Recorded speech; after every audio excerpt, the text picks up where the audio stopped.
তোর এই শরীর দেখে কে তোরে বিয়া করব বাপ? দাদি তুমি কইছিলা আমারে কে বিয়া করব দেহ বউ লই আইছি। হালকা দুধ খাইয়ালো। দাদি বালতি ভইরা লই আহ, এইটুকু তো হইব না। এই হুলক সারাদিন ঘাস খাস আর ঘুমাস।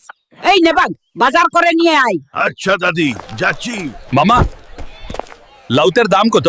90 টাকা। না মামা আমি 100 টাকার বেশি দিতে পারবো না। হাল তুই এটা কি করলি? পরিবেশ নোংরা করতেছিস নাকি?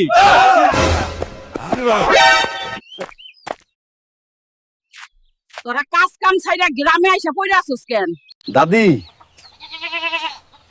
এখন আর আগের মতো সিনেমার কাম নাই, না খাইয়া মরতে হইব। হালকা আমার বাচ্চাটারে বাঁচা, চিন্তা করো না আমি আছি। হালকা তুই না থাকলে আমরা সব শেষ হইতাম। আমরা সবাই একে অপরের জন্য আছি। আল্লাহ তোর ভালো করব। আপনারা সবাই আমার আপন মানুষ।